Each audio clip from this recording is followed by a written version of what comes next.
1650 feet above high, about 450 feet above sea level, on a plateau that's big enough to build a small city. And when Herod came here, he was actually looking for a private hiding place. Now, why would he need a private hiding place? We mentioned before, he was afraid of Cleopatra, the queen of Egypt. He was afraid of the Jews that might rebel against him. He thought that in case of need, he would have to have a place where he can hide for a long time, and meanwhile something will happen. Meanwhile, a new Roman Caesar would come and save him. He would have some alliance with the Roman Caesar. He would find some way to get out of the situation, but he needs to be able to stand and be protected for a long time. And he chose this because it's close to Jerusalem, it's big enough to have a city, it's protected, there's no way to climb it except on the snake path, and if you put a few soldiers here, this is a perfect hiding place. And you store some food, you store some ammunition, you take care of the situation of water, and then this place is perfect. And so when you come to think about, okay, I'm Herod and I need a private hiding place, that's what you expect. Water, food, ammunition, protection, that's it. But Herod, being Herod, expected a little more than that. He built himself a small Roman town in the best architecture of Roman period. He put mosaics and wall paints, and he built himself a small bathhouse, and he built himself 2 palaces, one ceremonial in case somebody will come to visit when he's here, and one private for the family and all the big family in a beautiful way on the cliff in 3 steps. We'll see that. And he went and surrounded the whole site with a double thick wall that nobody needs because there's no way to climb into the place. So obviously you don't need a wall, but still it's Herod and it's easy to be the king, and when you're the king like Herod, you say build and people built. And so he went and built a nice town. And so when you come to visit Masada, you have to keep in mind that this is all Roman. We know Roman. We saw it in Caesarea and Beit Shean. But the unique thing about it is that this is Roman. It's on top of the middle of the Judean desert, 110 degrees here outside in summer, and yet you have mosaics and wall paints and steam rooms and everything that you can expect from a Roman city. That's what we're going to see around when we walk and look at the buildings and at the ruins. This is Herodian period, 1st century BC, time when Herod lived. After Herod died, this place became a Roman military camp of the Romans.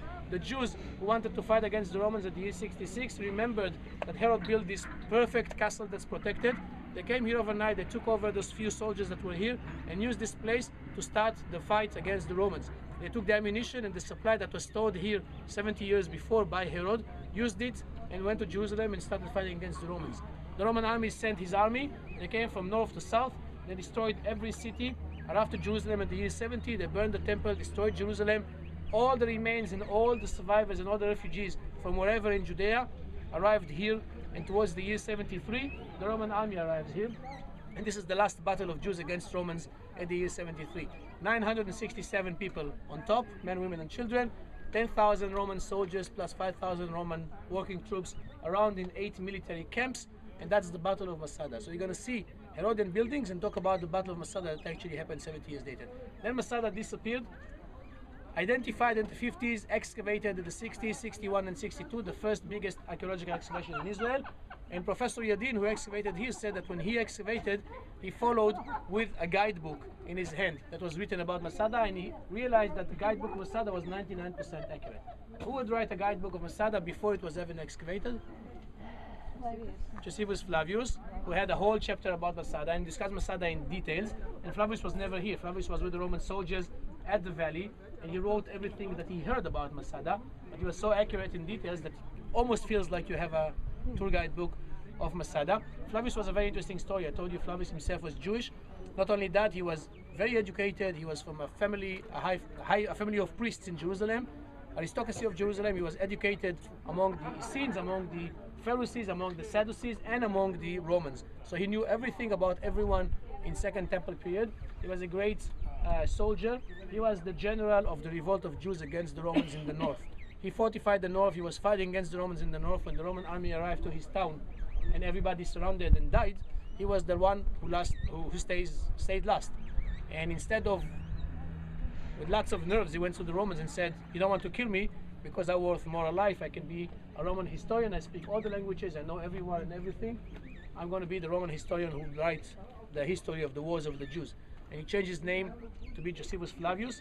He became a Roman historian. He traveled with the Roman army, and he wrote almost 1,200 pages of literature about Second Temple period, inside stories and gossips and lots of interesting, fascinating details about Second Temple period. And most of the information we have comes from Josephus Flavius.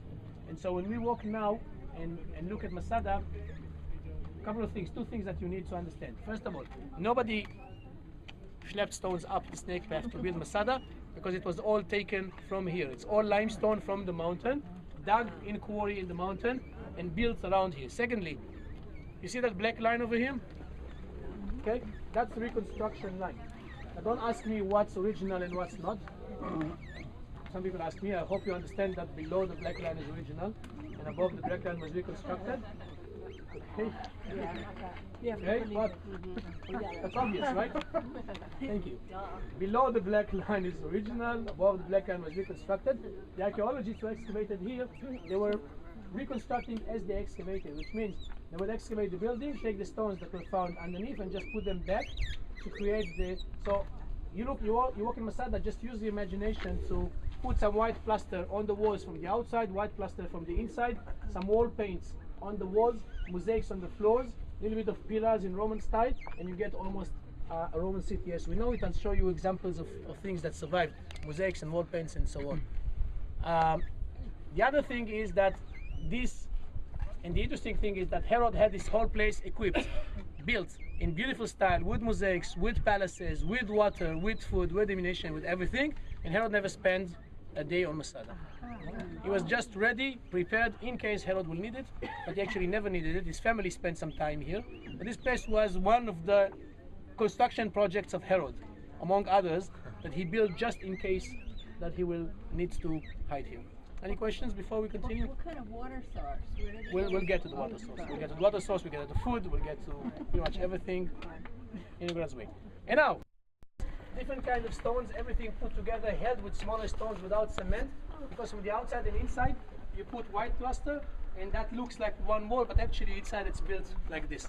The white plaster of course doesn't last because it's washed by the water and disappears, but when you build the wall, from the outside it looks like a very thick, almost marble wall, because that's very white plaster. I'll show it to you inside one of the rooms where we're going now. An example of the white wall.